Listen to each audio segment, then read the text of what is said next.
Okay, welcome to Chem 105. It's an exciting semester, exciting time to be around learning chemistry. This semester, winter 2021, we're going to try to do our best to learn this material. We know that there's a lot of interesting things going on right now, and we're going to have to roll with the punches. When things change, we're going to have to change with them. And we're going to have to try to make our learning as smooth as possible, but recognize that things will come and go. So, here in our home page, I'm here at the home page in Canvas, all right? And we have some important links to see. Here, the first link that I want to bring your attention to is Chem 105 course syllabus, all right? So if we click on the syllabus here, and we can read through a little bit of the information. There's a required text. I should start off. I'm the instructor. My name is Dr. Scott. I graduated from BYU Hawaii a long time ago, and I did my graduate work at the University of California, Davis, where I studied biofuel cells, and then after I finished my PhD at UC Davis, I went to the University of Hawaii and worked at the Hawaii Natural Energy Institute for 2.5 years.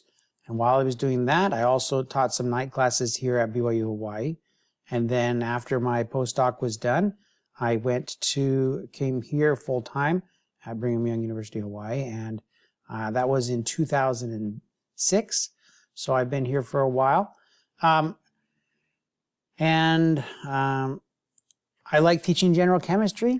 I like students learning the fundamental principles of the universe and nature, and I think that a good understanding of these principles can be displayed in so many different ways throughout your life and make a change in your life. So, I love to help students understand these general principles of nature. This again is our required text. All right, we'll talk a little bit more about that later, but you got to make sure you have a textbook because almost all of the quizzes are going to have questions from the back of the book, back of the chapters. So you need to have those available and know which questions you need to know how to answer so that you can be successful in the quizzes. All right, Chem 105, Chem 106. This is not a chemistry for non-majors. You could take it, but it's a little bit more difficult. So I would suggest taking something like Chem 101 or Chem 100 or a Physics 100 or a Science 100, something like that if you just need any old science class. This is a chemistry for science majors, and it's made to take in sequence, Chem 105 and Chem 106, and we have accompanying labs as well. All right. The program outcomes. We want to be able to possess a working knowledge of the principles of chemistry. These are these principles of nature that I'm talking about. Demonstrate this ability, convey scientific ideas to each other. And that's going to be a little bit limited this semester, but I think that there's going to be opportunities to do this as well. You're not going to want to get behind in the class, all right? It's very difficult to catch up after we start. So you'll want to make sure that you are prepared and that you are doing the homework problems so that you can understand the concepts and not get behind, all right? I have down here suggested dates for beginning the different chapters and for taking the exams. And if you stick to this, I think you'll be safe. If you get behind, it's not impossible to catch up, but it becomes very difficult and discouraging, worst of all, right? And a lot of times, the people who do poorly in the class are just the ones who stop because they get discouraged. So you want to try to avoid that as much as possible by staying on top of the homework and watching the videos, all right? Quizzes and homework.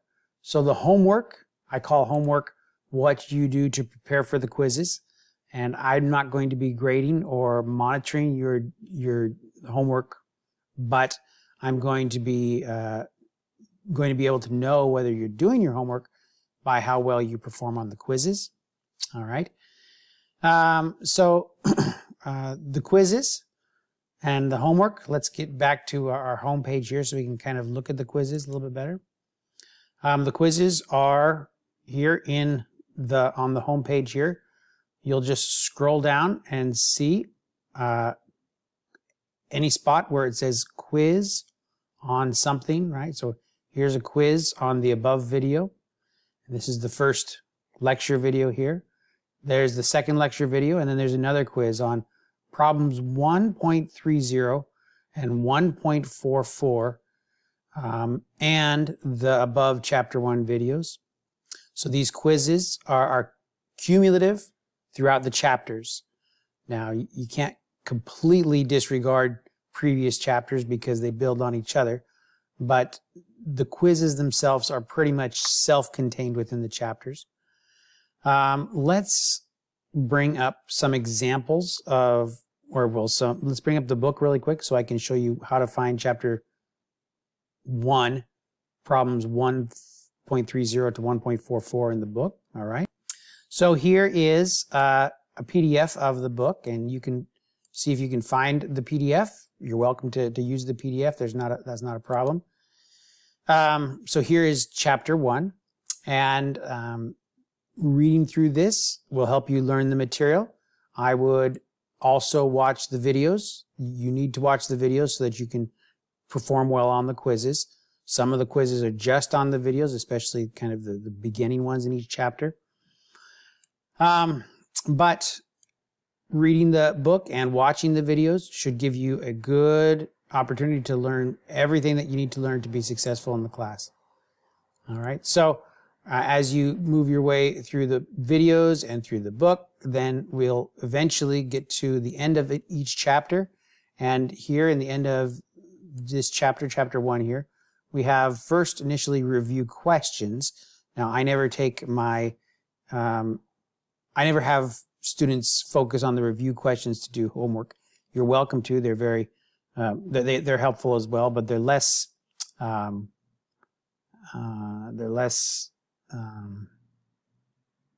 quantitative and more qualitative. So most of the homework that I like to see you do is more quantitative stuff. And those are the review problems. So again, our review questions are here, but we're going to be looking at the review problems in all of the chapters. And you see here, review problems start with number 130.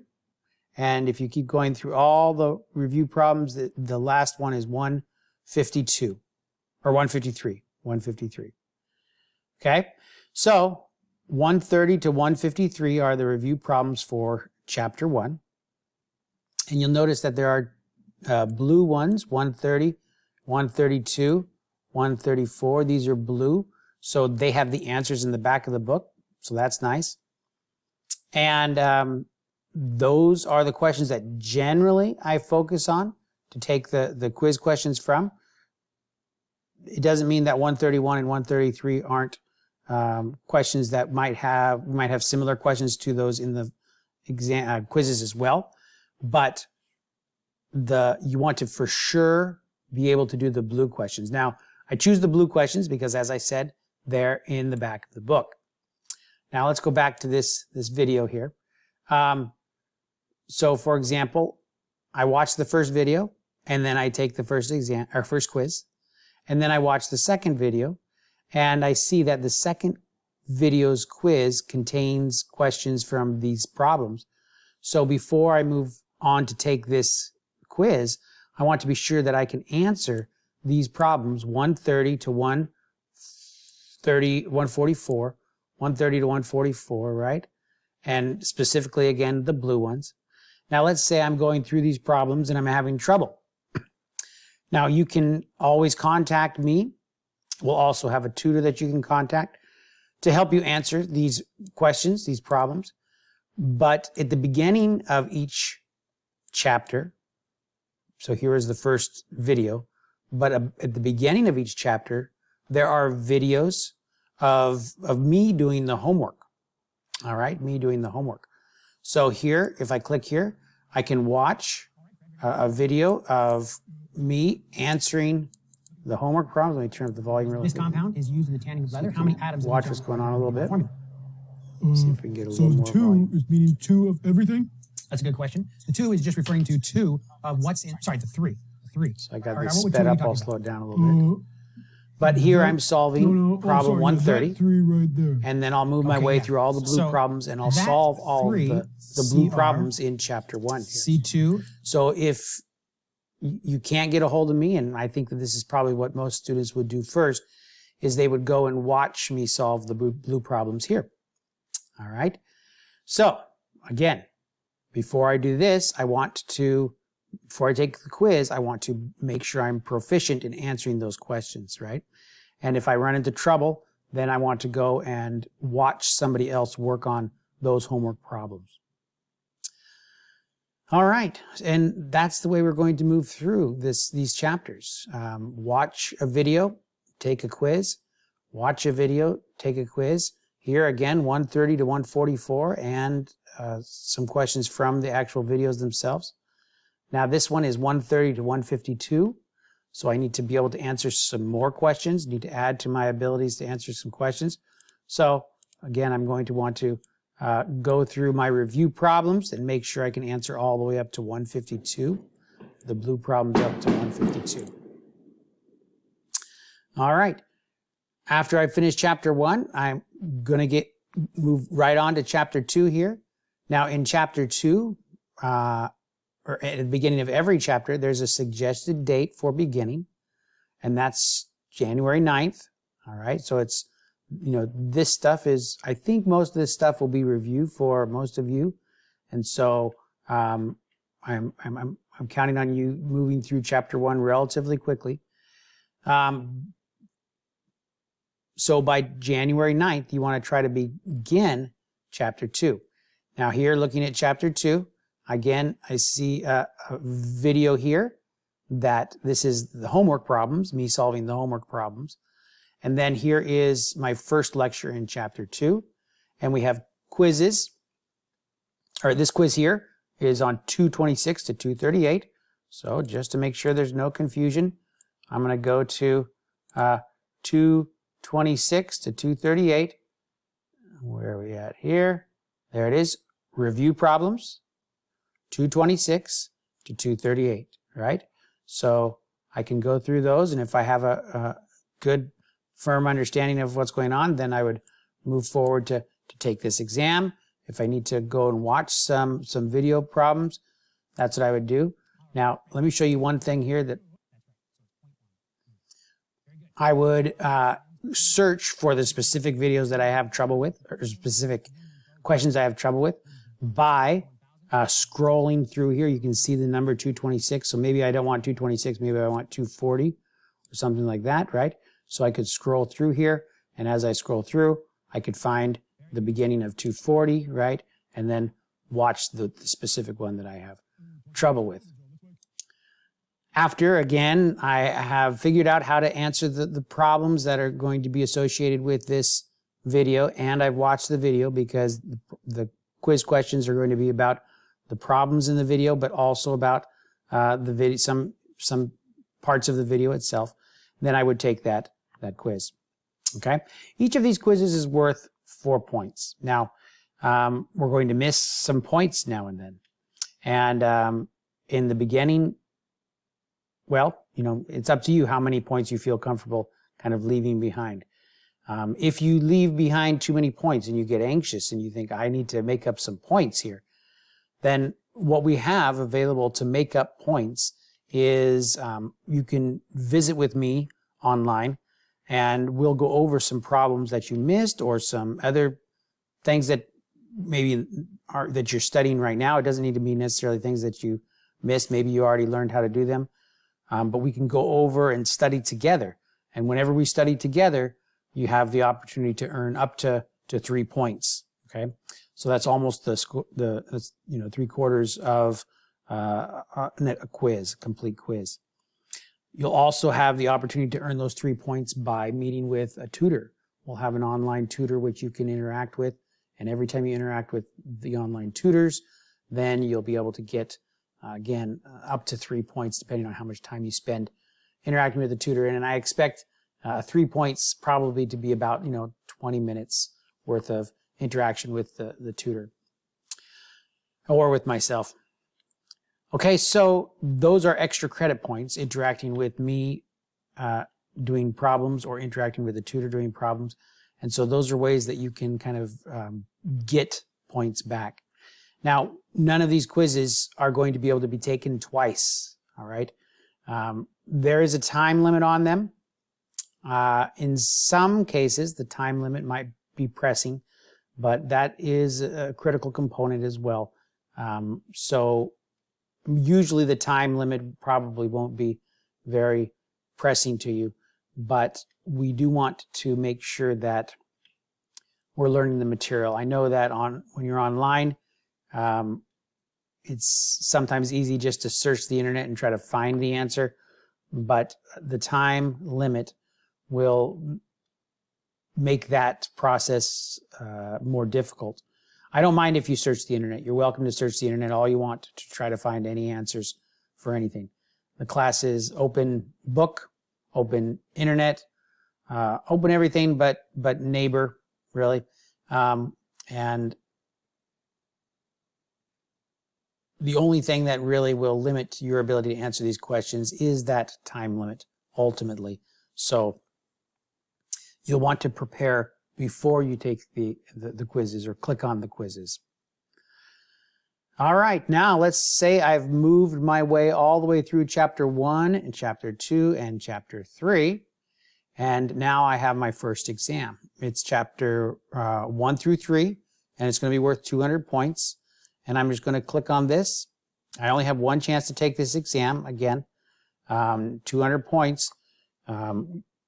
You'll have opportunities to make up these points, just as, the points that you'll be making up by meeting with either myself or a tutor can go towards quiz or towards exam or whatever. So if you get 100% on all the exams, or all the quizzes, but you miss points on the exams, those points can go towards the exam as well. All right. And so that's how the course is going to proceed. And I think that we have a great opportunity to learn here. I think it's really going to be successful. Now, we also have an in-person opportunity to interact with each other. For many of us, at some point throughout the semester, maybe even myself included, we'll be having to quarantine, we'll be having to stay home because we have the sniffles a little bit. Maybe not the coronavirus, but just because of everything that's going on, there's a significant chance that we're not going to be able to make it to class all the time. So class is going to be opportunities for us to interact and learn together, work on problems together. And I'll show you how we do that when we get to class. But you're not going to be required to come to class. When you do come to class, if we get to spend time solving problems together, then you'll get those 3 extra credit points, right? So that's an opportunity that can happen at class. It's not necessarily something that will happen at class all the time, but that's what our class time is going to be used for. If things loosen up and if we see some consistency, then we might use the class time to take exams, all right? Because I do have other exams that I would like to provide for you, which will really test your learning and test your abilities, which American Chemical Society standardized exams, which are wonderful opportunities to compare your knowledge base with the rest of the world. So if that turns out to be a possibility, we will have exams during our class time. But the class itself, right, we meet at 11 o'clock, Monday, Wednesday, Friday, and we're going to start. I'm going to be there tomorrow. Again, there's no requirements for anybody to be there ever. So if you have a doctor's appointment or you're going to miss because of this, that, or the other, you don't need to let me know. You're welcome to. If you feel uncomfortable and upset that you're missing, you can talk to me about it or whatever. But I think we all understand that it's going to be a difficult time to keep our schedule, classes working all the time, right? So that's fine. But we're going to meet right away. Some classes have said, well, we're not requiring students to come here for the first week. And I'm never requiring anybody to come to class, but I'm going to have class, or I'm going to be there, right? And we'll discuss these things as well, and answer any questions that anybody might have. Okay, so class is happening. Class is going to be beginning the first day of class, first day of school, which is the 6th, right? And Monday, Wednesday, Friday, we have a few holidays in there, but in general, we're always going to be going to class and working on problems and learning there. Okay, let's go back to our course syllabus here really quick.